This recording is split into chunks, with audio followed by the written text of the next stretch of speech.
اس کو پیر بھی کہا جاتا ہے، مرشد بھی کہا جاتا ہے، اور شیخ کے نام سے بھی تعبیر کیا جاتا ہے۔ ہمارے یہاں بالخصوص برصغیر پاک و ہند میں اور بالعموم دیگر اسلامی ممالک میں مشائخ طریقت سے بیعت کرنے کا رجحان بہت عام ہے، اور ہمارے معاشرے میں 4 مشہور سلاسل اولیاء اللہ، اس میں لوگ عمومی طور پر بیعت کرتے ہیں۔ ایک سلسلہ قادریہ ہے جس کا انتساب سیدنا شیخ عبد القادر جیلانی الحسنی والحسینی رضی اللہ تعالیٰ عنہ کی طرف ہے۔ سلسلہ عالیہ چشتیہ ہے، شیخ المشائخ سیدنا معین الدین چشتی اجمیری سنجری رحمۃ اللہ علیہ کی نسبت سے اس کو جانا جاتا ہے۔ اور سلسلہ عالیہ سہروردیہ شیخ شہاب الدین سہروردی رحمۃ اللہ علیہ، اور سلسلہ عالیہ نقشبندیہ حضور سیدنا شیخ المشائخ شیخ بہاؤالدین نقشبند رحمۃ اللہ علیہ کے انتساب کی وجہ سے جانا جاتا ہے۔ سلسلہ کوئی بھی ہو، ہم اس میں بحث نہیں کرتے کہ ان میں کون سا سلسلہ افضل ہے، اور یہ بحث ہے بھی فضول، کیونکہ چاروں سلاسل طریقت کا منتہی رسول اللہ کی ذات ہے، یعنی ایک ہی دریا سے 4 نہریں نکلتی ہیں۔ میں نے بعض لوگوں کو یہ کہتے بھی سنا سلسلہ قادریہ افضل ہے، اس میں غوث اعظم ہے، کوئی کہتا ہے سلسلہ نقشبندیہ افضل ہے، اس میں مجدد علی ثانی جیسے لوگ ہیں۔ سلسلہ انسان کے لیے وہی بہتر ہوتا ہے جو اسے رسول اللہ تک ملاتے، اور ہر سلسلہ رسول اللہ ہی سے چلا ہے، اور ہمارے پیر رسول اللہ صلی اللہ علیہ وسلم ہی ہیں۔ ایک ہی دریا سے 4 نہریں ہیں، اس لیے کوئی سلسلہ دوسرے سلسلے سے افضل اور اعلیٰ نہ کہا جائے تو یہ ادب کے لحاظ سے بہتر ہے، کیونکہ چاروں میں ایک ہی نہروں میں ایک ہی پانی ہے، اس کا ذائقہ بھی وہی ہے، رنگت بھی وہی ہے۔ صرف یہ ہے کہ مشائخ طریقت نے اپنے ذکر اذکار اور اوراد و وظائف کے طریق بدلے ہیں، لیکن مقصود صرف رسول اللہ کی ذات کو ہی رکھا ہے۔ ہماری بدقسمتی یہ رہی کہ زمانہ قدیم سے اولیاء کرام کے ساتھ جو ہماری محبت رہی، اس محبت کا کچھ لوگوں نے وقت کے ساتھ ساتھ مالی فوائد حاصل کرنے کے لیے غلط فائدہ اٹھایا۔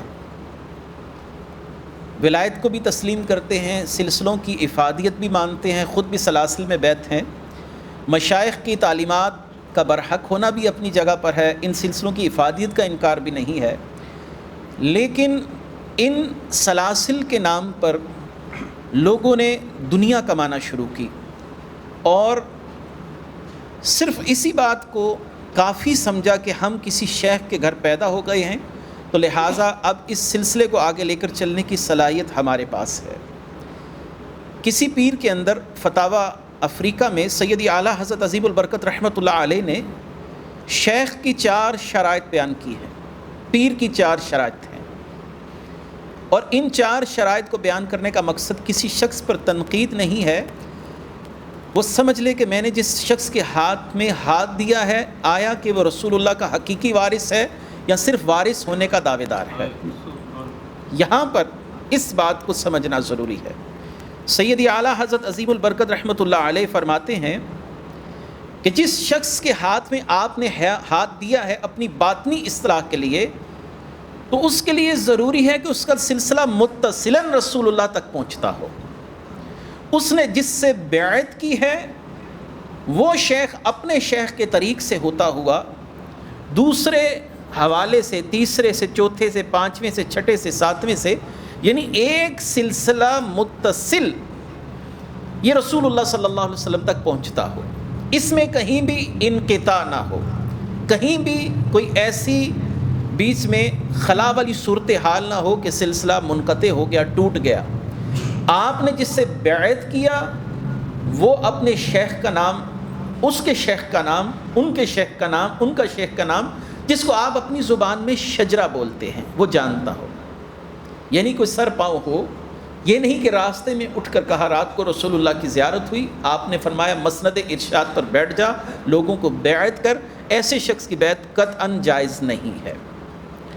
اس شخص صاحب تقویٰ ہو اور اس کے مشائخ نے اسے لوگوں کے لیے مسند ارشاد پر بٹھایا بھی ہو۔ میں اب بیعت ہوں کسی شخص سے اور خود آ کر بیٹھ جاؤں اور سلسلہ عالیہ نقشبندیہ یا قادریہ میں بیعت کرنا شروع کر دوں، ایسا نہیں ہے۔ مجھ میں وہ صلاحیت ہونی ضروری ہے کہ میں اس سلسلے کے تمام اسرار و رموز جانتا ہوں، اور اگر لوگ میرے مرید بنے تو میں ان کی باطنی اصلاح کرنے کا ملکہ رکھتا ہوں۔ جو خود ہی نہیں تیر سکتا وہ دوسروں کو کیسے ترائے گا؟ جس کو اپنے عیوب کا ہی نہیں پتہ، جس کو باطنی امراض کی اصلاح کا علم نہیں، تو وہ شخص کیسے لوگوں کی اصلاح کرے گا؟ تو سلسلے کا متصل ہونا ضروری ہے۔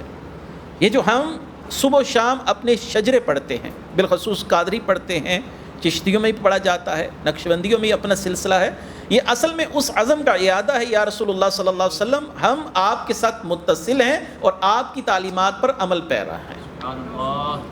ہم راستے سے اٹھ کر نہیں اس راستے پہ کھڑے ہوئے، ہمیں تو ہمارے شیخ نے کھڑا کیا، ان کے شیخ، ان کے شیخ، ان کے شیخ اور ان کے شیخ کرتے ہوئے یہ سلسلہ واسطہ در واسطہ نبی کریم صلی اللہ علیہ وسلم تک جا پہنچے۔ جس کا سلسلہ متصل نہیں ہے اس کی بیعت کرنا جائز نہیں ہے۔ سید اعلیٰ حضرت فرماتے ہیں ایسے شخص سے کسی کو فیض نہیں ملے گا کہ جہاں تعلق ہی رسول اللہ سے مربوط نہ ہو، ربط ہی نہ ہو رسول اللہ صلی اللہ علیہ وسلم سے۔ راستے میں اٹھ کر بن گیا میں تو شیخ ہوں۔ اب یہ ہمارے دور میں ایک بڑا المیہ ہے، چونکہ ہم بریلوی حضرات میں، سنی حضرات میں ایک بری عادت ہے، مسجدوں کو اسی وقت آباد کرتے ہیں جب بہت ضرورت پڑتی ہے، آخری وقت میں جمعے کے لیے پہنچ جاتے ہیں۔ دین سننے کا جذبہ نہیں ہے، دروس میں بیٹھنے کا دل نہیں کرتا، نتیجتاً ہمارے سروں پر جاہل لوگ غالب ہوئے اور ہمیں ان کی پہچان کا کوئی معیار بھی علم نہیں ہے۔ اگر علماء کے پاس بیٹھے ہوتے، ایسی محفل کے اندر بیٹھے ہوتے تو کچھ سیکھ کے جاتے کہ شیخ کی پہلی شرط ہے کیا۔ راستے میں کسی نے کالے علم کے تعویذات کا علم سیکھ لیا، کسی نے عامل بن کر، تو آپ نے اس کو پیر مان لیا۔ اس کو اگرچہ وضو کے مسئلے نہ آتے ہوں، غسل کے مسئلے نہ آتے ہوں، میں نے بہت سے لوگوں کو دیکھا ہے کہ جو تعویذ دھاگے دے کر دیتے ہیں، کالا علم کرتے ہیں، لوگ ان کو پیر مانتے ہیں۔ عامل اور کامل میں زمین آسمان کا فرق ہے، اس فرق کو ملحوظ خاطر رکھیں۔ تعویذ دینے والا پیر نہیں ہے، رسول اللہ کے راستے پر چلانے والا پیر ہوتا ہے۔ کوئی شخص تعویذ نہیں دیتا تو اس سے اس کی پیری مریدی کے مسئلے پر کوئی فرق نہیں پڑتا۔ وہ پھونک نہیں مارتا تو اس کا یہ مطلب نہیں ہے کہ وہ پیر نہیں ہے۔ وہ جنات نہیں نکالتا تو مطلب یہ نہیں ہے کہ وہ پیر نہیں ہے۔ پیر وہ ہے کہ جسے دیکھو اللہ یاد آ جائے۔ رسول اللہ صلی اللہ علیہ وسلم نے کیا فرمایا؟ پیر وہ ہے جسے دیکھو اللہ یاد آ جائے۔ اللہ والے کون ہیں؟ جن کو دیکھنے سے اللہ یاد آ جائے۔ ہمارے ہاں بوتل پر دم کرنے والا پیر ہے، ہاتھ پہ دھاگا باندھنے والا پیر ہے، آپ کو کہ جالی کے ساتھ تالا لگا دو تمہاری مراد پوری ہو جائے گی، وہ پیر ہے۔ یہ پیر نہیں ہے، یہ جہلاء کے سردار ہیں جن کو شریعت کا قطعاً کوئی علم نہیں ہے۔ اور ہمارے ہاں معیار اب صرف اور صرف پیر صاحب سے دم کرانا، اپنی بیوی اگر حاملہ نہیں تو اس کے پاس لے کے جانا دم کر دے، یہ سب شعبدہ بازیاں ہیں، جنات سے مدد لی جاتی ہے۔ اور یاد رکھیے کہ پیری مریدی کا اس معاملے سے قطعاً دور تک کوئی تعلق نہیں ہے۔ دوسری شرط جو بہت اہم ہے اور آج کا جو ہمیں سب سے بڑا المیہ دیکھنا پڑا ہے وہ یہی ہے کہ جو مرشد ہے وہ صحیح العقیدہ سنی ہو۔ کسی بد مذہب فرقے کے اندر کسی شخص کا دعویٰ کرنا کہ میں پیر ہوں، یہ دعویٰ کذب ہے، جھوٹ ہے، کیونکہ جس شخص کے عقیدے میں حسن نہیں ہوگا وہ شخص نجات یافتہ نہیں ہو سکتا۔ سنی صحیح العقیدہ ہو۔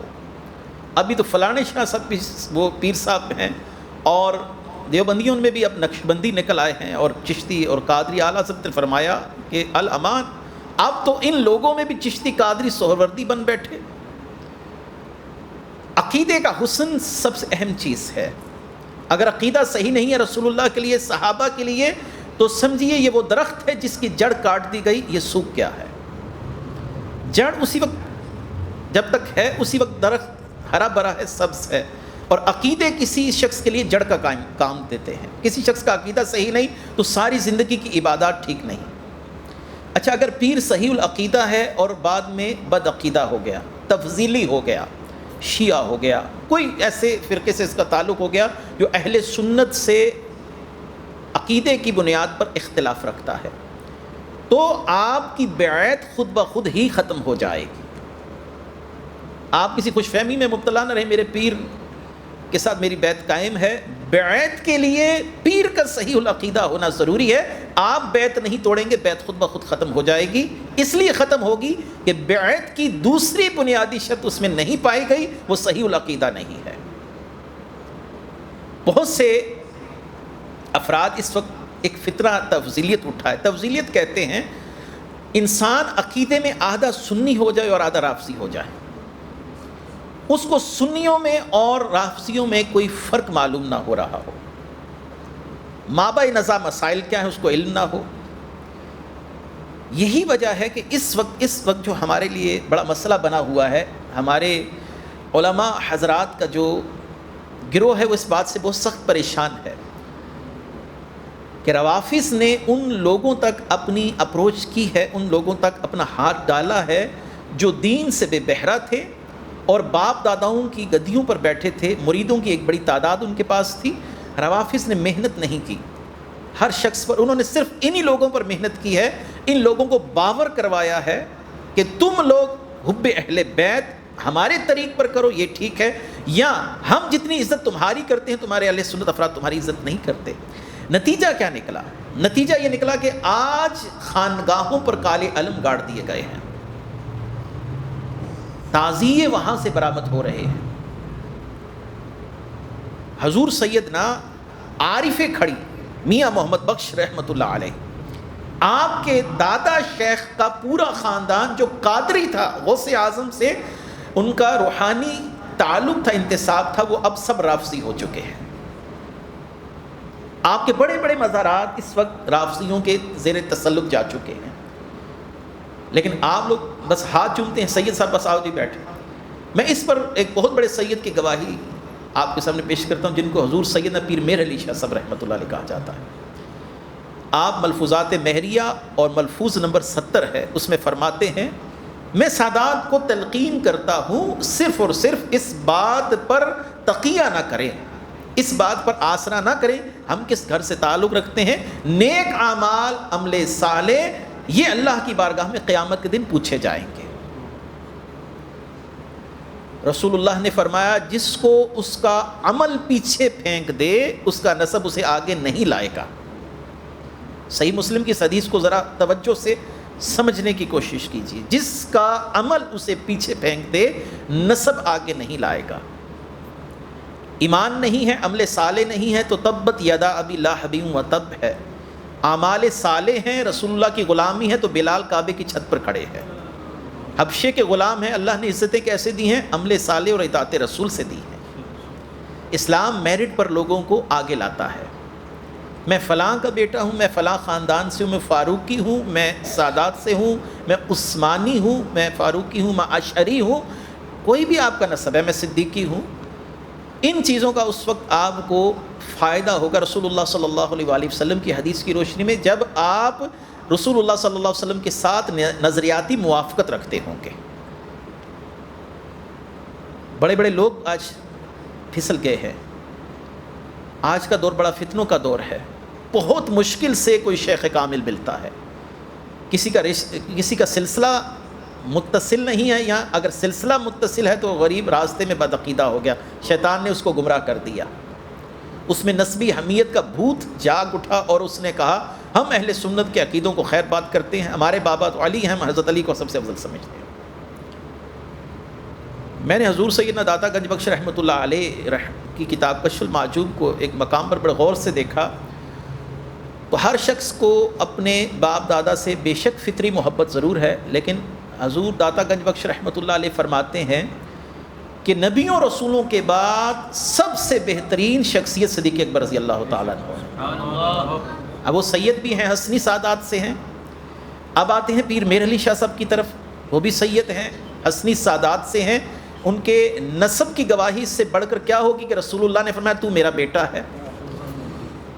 لوگ اپنا نسب خود ثابت کرتے ہیں، حضور پیر صاحب کے نسب پر مہر تو خود آقا کریم صلی اللہ علیہ وسلم نے لگائی ہے۔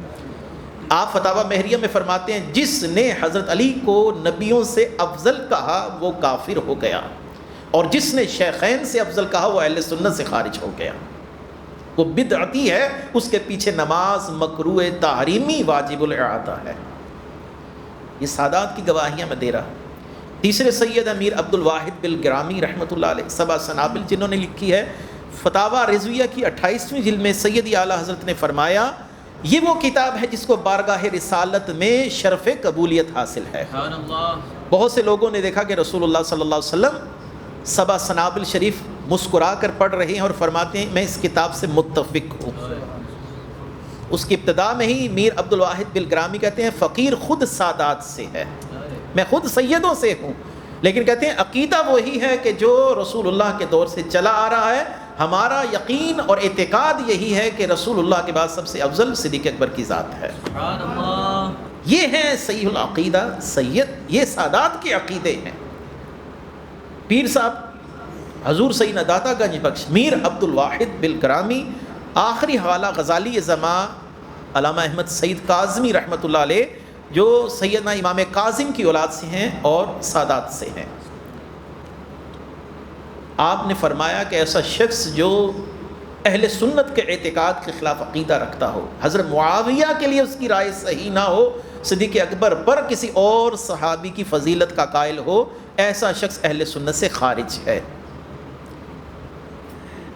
یہ عقیدہ جو ہے یہ سب سے اہم چیز ہوتی ہے۔ خدا کے لیے جب کسی کے ہاتھ میں ہاتھ دیں تو ہر چیز کو چھان پھٹک کر، جیسے انسان پانی کو دیکھ کر اور سوچ کر پیتا پانی صاف ہے بھی ہے کہ نہیں ہے، تو پانی سے زیادہ تو اہمیت ایمان کی ہے، اس کے لیے زیادہ سوچ بچار چاہیے کہ ہم جس شخص کے ہاتھ میں ہاتھ دے رہے ہیں اس کا تعلق رسول اللہ سے متصل ہے یا نہیں، اور اس کا عقیدہ کیا داتا صاحب والا عقیدہ ہے، غوث اعظم والا عقیدہ ہے، جنید بغدادی والا عقیدہ ہے، معروف کرخی والا عقیدہ ہے یا نہیں ہے۔ اور تیسری شرط اعلیٰ حضرت فرماتے ہیں مرشد عالم ہو، علم والا ہو۔ یہاں پر ٹی وی شوز کے اندر جتنے لوگ پکڑے جاتے ہیں، کسی سے پوچھیں بابا جی پہلا کلمہ تو سنا دیجئے، وہ کہے گا جی نہیں آتا مجھے۔ کتنا بڑا المیہ ہے ہمارے معاشرے کا۔ دعائے قنوت کو چھوڑیے، عشاء کی کتنی رکعتیں ہیں، نماز عید کا طریقہ کیا ہے، یہ تو باتیں بڑی آگے کی ہیں۔ میں نے ایسے لوگوں کو دیکھا جنہیں پہلا کلمہ بھی نہیں آتا ہے، اور لوگ ان کے ہاتھ پاؤں چوم رہے ہیں۔ یہ حضرت صاحب مرشد ہیں ہمارے، ماشاءاللہ پہنچی ہوئی شخصیت ہیں۔ جس کو اس کا علم رسول اللہ کے قدموں تک نہ پہنچائے وہ جہنم میں پہنچتا ہے۔ مرشد عالم اعلیٰ حضرت فرماتے ہیں اتنا علم ضرور ہو کہ ضروری مسائل کو کتابوں سے خود نکالنے کی صلاحیت رکھتا ہو۔ وضو کرنا بھی نہیں آتا، کوئی غسل جنابت کا پوچھ لے حضرت صاحب کی ہوائیاں اڑ جائیں، اے تے مولویاں دے مسئلے نے ساڑھے تھوڑی۔ بندہ پوچھے پھر آپ ساری زندگی کیا کرتے رہے؟ غسل جنابت کے بغیر ہی نمازیں پڑھتے رہے۔